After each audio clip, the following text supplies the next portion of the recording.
At first, I was an excited young woman on top of the world. Epstein flew me to his private island. He listened to my dreams, promised to help, but his promises came with a catch. The abuse began. He told me to keep it secret. He manipulated me with quid pro quo I did not consent to, but I felt I had no one to turn to. He was too powerful. What? I was just one of the many young women trapped in his orbit. I was even taken on a trip to Africa with former President Bill Clinton and other notable figures. Oh, In those moments, I realized how powerless I was. If I spoke out, who would believe me? Who would protect me? Epstein himself was the most powerful leader of our country. Epstein surrounded himself, with the most powerful leaders of our country and the world. He abused not only me, but countless others, and everyone seemed to look away. The truth is, Epstein had a free pass. He bragged about his powerful friends, including our current president, Donald Trump. It was his biggest brag, actually. Um, and what I endured will haunt me forever. I live every day with PTSD. I live as a mother trying to raise my child while distrusting a world that has betrayed me. This kind of trauma never leaves you. It breaks families apart. It shapes the way we see everyone around us. But one thing is certain, unless we learn from this history, monsters like Epstein will rise again.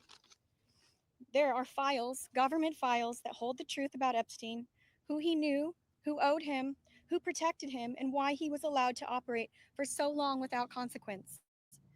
Why was Maxwell the only one held accountable when so many others played a role? Why does the government hide this information from the public? This secrecy is not protection, it's complicity. And as long as the truth is buried, justice will remain out of reach. That is why this bill matters. Passing it will, bless you, ensure that the suffering of survivors is not in vain. Passing it will bring accountability, transparency, and prevention. It will help protect the next generation of predators who seek to place themselves above the law through wealth, influence, and connections. This is not just my story. It is about every survivor who carries invisible scars. It's about the weight we live with daily. It is about the families broken and the futures stolen. So I ask you, President Trump and members of Congress, why do we continue to cover up sexual abuse and assault? Who are we covering for? Let the public know the truth. We cannot heal without justice. We cannot protect the future if we refuse to confront the past. Thank you.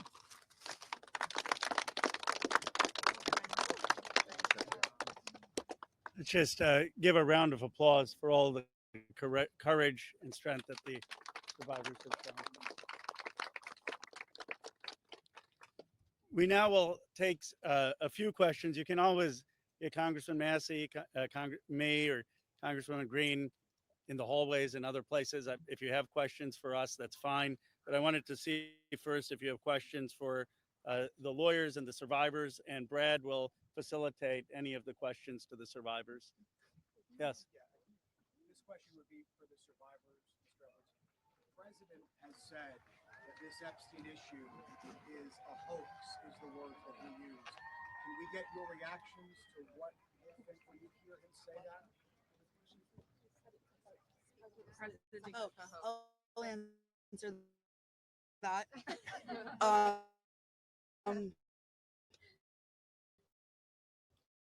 Mr. President Donald J. Trump, I am a registered human beings. This is real trauma. What does it feel like emotionally? Inside out. Not that I would know what that feels like, but I imagine it's the anxiety buildup with the depression and the survival mode, and then your nervous system goes limp and ironically is shot. And it feels like you just want to explode inside because nobody, again, is understanding that this is a real situation. These women are real. We're here in person. To say that it's a hoax is just not, please humanize us. I would like Donald J. Trump and every person in America and around the world to humanize us, to see us for who we are, and to hear us for what we have to say. There is no hoax. The abuse was real. Now, what goes on behind closed doors, I can't speak for that. What happens around the world politically, I cannot speak for that. But I am here with all of these women, including our attorneys, and I would be more than happy to meet with him, and I will meet him halfway. question. Ms. Edwards, I wonder if any of the victims could respond to the news from recently about Ghislaine Maxwell being transferred to a lower security prison in the aftermath of speaking to Todd Blanche. You want that one? About her Ghislaine getting transfer to transferred. Oh, yeah. I'm happy to speak to that. We were horrified to learn that she had been transferred to a prison camp. She is someone who was found guilty by a jury of sex trafficking. She not only, we often hear that she procured women for Jeffrey, which I think is a very sort of polite and minimizing term. She also participated in the abuse. She was a major architect of the scheme. And the fact that she has painted herself as a victim, I think is disgusting. And it was horrifying, I think, to us that we were not told about her prison transfer. We found out about it in the news. Just 1 minute, I think Anushka maybe. So, Anushka DeGiorgio, I testified alongside Annie at the trial of Ghislaine Maxwell. I was horrified when I found out not only had Ghislaine Maxwell been transferred to what's called a low security. It's really is like a holiday camp, and then afterwards I got a notification from the Department of Justice telling me that this was going to happen when it had already happened. This woman abused children.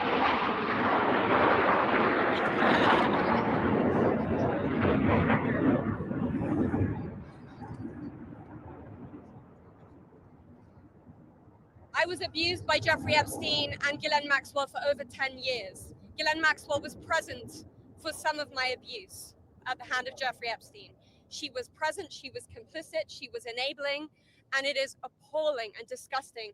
And it's one of my worst nightmares that she not only be transferred, but at the possibility that's very much going around that she might be pardoned. This is not okay, guys. This is not okay. And I just want to add that I think it sends a very dangerous message to our country, to the young people in our country, that someone that we all know is aware of these crimes could be given a pass. And just for the last one, the last survivor who just spoke, the last survivor who just spoke, she said that Epstein would brag about her relationship with Donald Trump. Could she please elaborate about that? Shante. The microphone. Get close. Yeah, I did say that.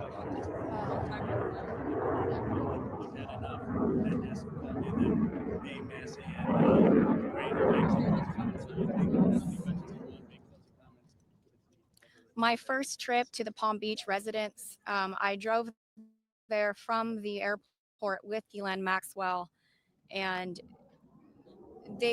Jeffrey and Ghislaine were always very boastful about their friends, their famous or powerful friends, and his biggest brag forever was that he was very good friends with Donald Trump. He had an 8x10 framed picture of him on his desk with the two of them. Like, they were very close. Go ahead. What? One second. Because client was that you ladies are putting together, you said it would be confidential, but will the public, could you clarify, will the public get to see that list? So Lisa, what's your envision here? Is it going to go to the public or just amongst the survivors? No, we're reaching out to survivors that are scared. So come on up. We're reaching out to survivors that are scared to come forward and that also know who they were trafficked to. So that's the list that we're compiling. We're not quite sure, how we're going to release that, or even if we're going to. The Department of Justice needs to release the list. Right, Yes. for folks at home, they might be confused, the survivors know the names, you've seen these powerful people. Why can't you say the names? Could you just Why do we explain have for to? folks? Why do we have Why to say do the we names have when to? the government knows the names? And we're also scared to do so. Look what's happened to so many of the survivors that have revealed names. Yeah, I find it offensive. I think it's also worth saying that having represented, I think, between our firm and Boyce Schiller, hundreds of victims, and we've talked to them about the various people that they were farmed out to. So we've created somewhat of a list. Most of these individuals, the victims, are very scared to say these names because they could get sued, they're going to get attacked, and nobody protected them the first time. And that was against one person. So is there a list? There is a list, but just to dispel kind of the common theme here, every one of these women was abused by Jeffrey Epstein, and his scheme was to personally abuse women. When they reached a certain age, he did farm a section of them, some of them, out to some of his friends. That doesn't mean all of his friends. With that said, I'm more than happy to assist in helping create the list behind the scenes and see what we do with it. But if someone's interested, Go ahead. Hold on. I think if someone's interested in prosecuting, they may have something different to say about sharing a list, but they're not sharing a list for nothing to happen. And that's the experience that they've had for all of these years. Yeah, go ahead. Thank you all. We're waiting to see the fate of this discharge petition right now as we're here. The speaker and others have said that the people he met with yesterday had concerns about your names being released if this bill were passed. And some people I talked to today are not signing the discharge petition because they say you don't want them to. Can you clarify if that is accurate? Do any of the survivors here not want the bill to pass? First of all, our legislation, Ro Khanna and I went through this. We talked about this, and we were very careful to make sure that there is an exception so that personally identifiable information, not just their names, but anything they could be identified by, would not be disclosed. And can you speak to that as survivors yourself? I think all of them are on the same page, that they want everything released. Want the bill to pass. Yes, they unequivocally redact personally identifying information and release everything else. Okay. Uh-oh. Yeah, sure. Marina, you have stayed silent for so many years. Today, this is the first time we understand correctly. You have never before gone public with your story and to share. Can you help us understand why today, why now, and why here? Well, it is not okay for us to be silenced, and it's not okay for Jeffrey Epstein and everybody else to be put on a pedestal. I think everybody needs to hear from us because we know what went on, right? And there is not only me who's been silenced, there are hundreds of women that are silenced. My hope is to stop this abuse for the future, right? For people that are coming up, for women. My daughter, for example, these women have daughters. They most definitely don't want that anymore. And I think mainly it is this is therapy for all of us too. You know, we want to be heard. Nobody also has never asked me to speak. That's also another thing. So I can say for all of us here, we are here. We want this bill to pass. It is very important. Okay. And we need transparency. We are tired of looking at the news and seeing Jeffrey Epstein's name and saying that this is a hoax. We are tired of it. We're not going to be silenced. And I hope that my voice will bring other survivors and other victims to come along and speak up so that we can be more of a stronger voice and louder. Listen, I don't want to send a direct message to him. I'm already scared enough. Yeah, just pass the vote. Listen to us. This is not a hoax. Like, it's not going to go away. And like I said on my speech earlier, we're not going to be silenced anymore. We will be speaking moving forward wherever we need to be. We will be, and we need to pass this. Go ahead. Thank you, Sarah. Jordan Conrad from Gateway Pundit. For years we've heard that there's an Epstein client list or some kind of list. And now we hear from DOJ that there's no list. Question for all the victims. What do you guys think? I know you're working on your own list, but do you believe that Jeffrey Epstein had a list? Yeah. So here's what it was. Just like you heard everybody today, Jeffrey Epstein created through an organization that of enablers, of people that were on his payroll. It was a complicated scheme where others should still be investigated because they helped to enable him and operate this scheme. Without those people, he could not have done this. But the purpose was for him to personally abuse people. With that being said, certain of his friends, he farmed out certain of the women that he was exploiting too. But that wasn't the primary purpose of that scheme. And I don't think he wrote the names of those people down. There's not a list of, hey, here's all of the people that I sent females to. That's just not how that organization works. Agreed? Is there any evidence that Jeffrey Epstein was involved with or tied to the CIA or a foreign intelligence operation? I think that the safest thing for me to say is all files should come out, whether it is for this with the CIA, FinCEN, SEC, FBI. I'm not just making these up haphazardly. I'm giving you a roadmap where to look. So if this bill Go ahead.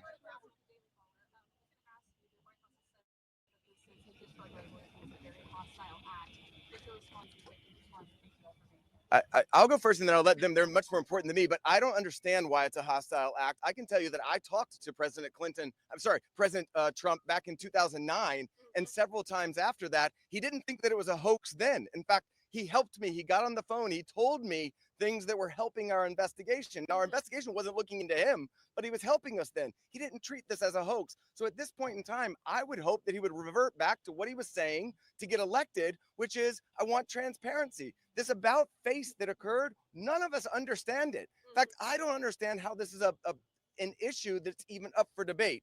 How do you not stand behind these women after you've heard their stories and know that hundreds of them were abused, and it was only because files are being kept in secrecy? The world should know who he is, who protected him, and out there to be investigated, need to be investigated.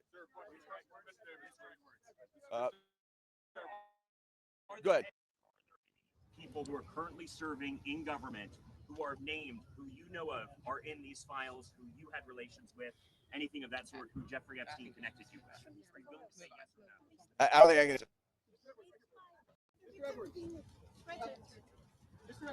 Sorry.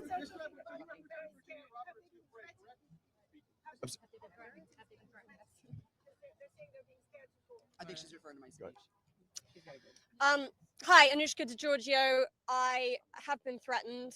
I was threatened by phone. My daughter was threatened when I was volunteering to participate in, by means of being a witness in a civil lawsuit that Virginia Giuffre was bringing against Ghislaine Maxwell. I have been followed. I have been stalked. I have been followed not only by journalists, but by people who do not get out of the car and do not try and talk to me and just drive behind me as I drive my daughter to school. So the fear is very real for us. I have also been in multiple situations with both Jeffrey Epstein and Ghislaine Maxwell, where they have been direct and indirect about implying and saying that if I was to talk, if I was to bring any kind of trouble, then there would be severe consequence, including death. And just to add to that, you know, Maxwell also threatened my sister Maria Farmer. You know, when the FBI did nothing about her initial report, you know, we did. She reported individually at that time, and then in 2002, we spoke to a reporter at Vanity Fair, telling our stories, fearful that perhaps other people were being harmed. You know, we were not. We believed that was going to make a difference. We believed that would be put in print, and that story was crushed. And it was because of their power, and the message that we got from that was direct threats from Maxwell to my sister about her well-being and her safety and that of our family. So I think many people have similar stories of threats. That has been a very real part of this case. Go ahead, over here.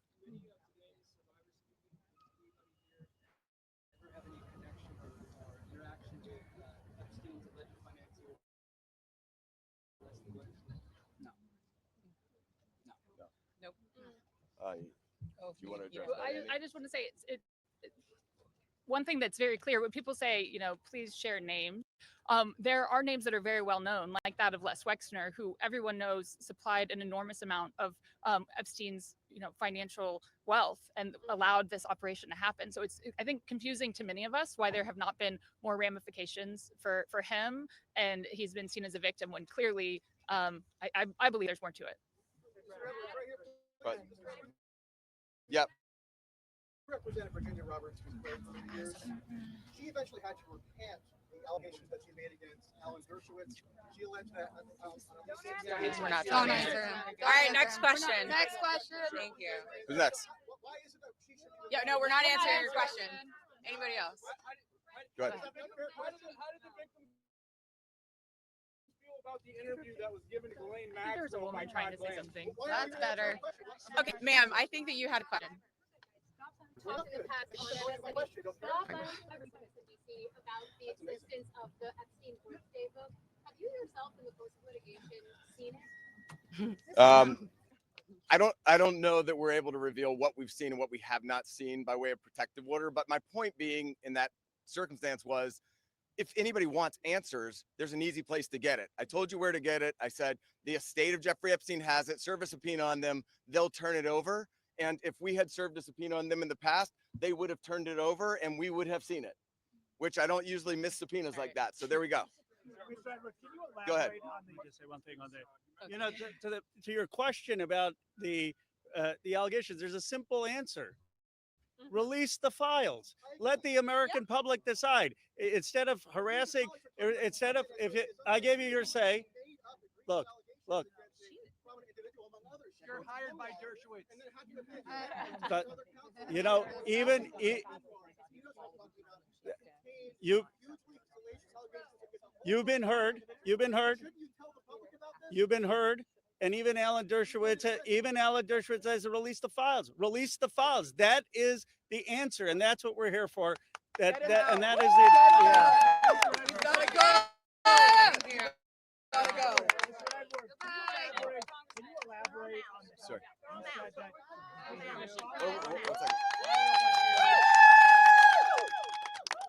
Yeah. You said that Donald Trump gave you help in 2009. Can you elaborate on your interactions with Donald Trump back in 2009? And for any of the victims, they didn't ever see the president, well, then not president yet, but they never ever see Trump with Epstein in any way.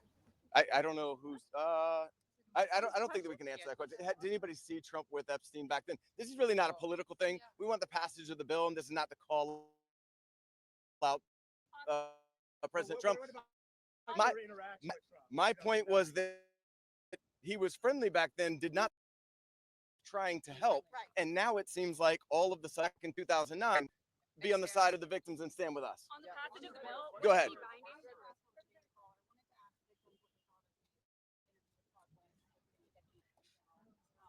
Did you answer that? Do you want to answer it? I would. Teresa will step up. I would.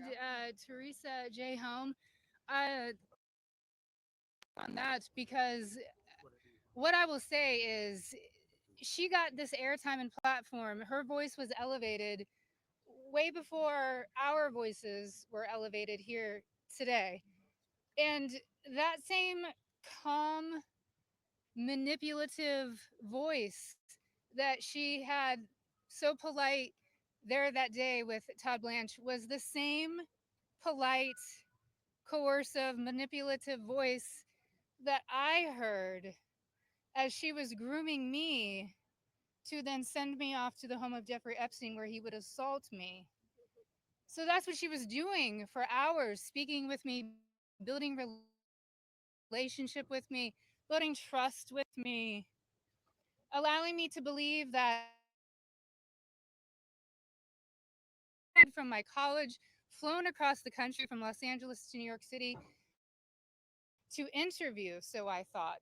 So her voice that day was the same voice that sent me off to a monster. So believe nothing can be believed from what she says because she's been charged with perjury. I myself could sit there and listen, and as I did, I sat there and listened to this woman's voice lie. And there was no pushback from Todd Blanche because does he even have the facts to be able to push back on her? We could sit there and push back. Why didn't we get to attend that?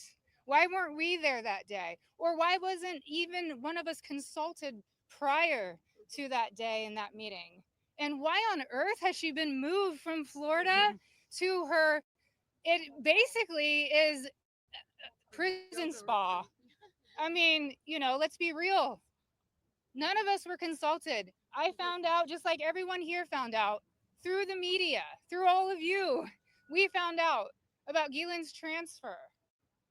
So we are all, I'm very angry to sit there and listen. The feelings that come up listening to this woman's voice is repulsive.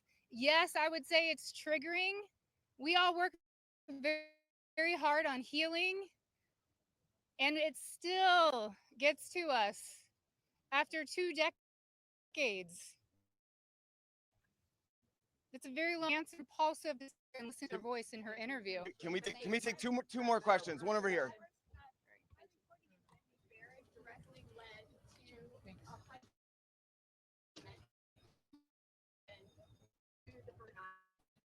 Will you go after the DOJ, the FBI, because they're sitting on evidence?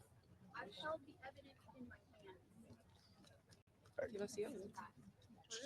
I think that there's nobody that's immune from us going after them if there's a legitimate action to take. So to the extent that that evidence exists, then show it to us, and we'll help in every way we can. We stand with the victims. Okay. One more. Speaking of Pinkertons and being afraid to come forward with the story, to the case of Katie Johnson, who alleged that Donald Trump and Jeffrey Epstein. I don't think we can talk about. I don't think we can talk about that case. I do think it's worth saying, though, despite the comments that he made, Virginia Roberts Giuffre is an American hero. She is somebody. She is somebody without whom we would not be able to have this voice. She was the one who had courage to name names, speak out against people, and she was standing up against everybody at one time with an enormous amount of pressure. And most of these women are here because of Virginia Roberts Giuffre. So, all right, last one.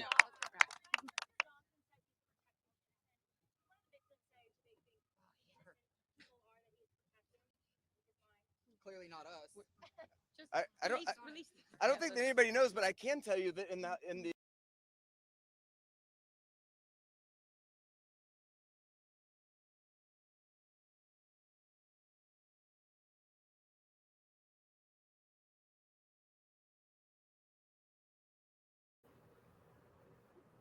I'm unmuted, y'all. And the reason why I am going to remove this because, okay, the Democrats are on a prowl to get a base back of people, right? I'm going to keep it above. I really don't care about the Epstein stuff. And the reason why I don't care about the Epstein stuff, because we have people that are not in the mainstreams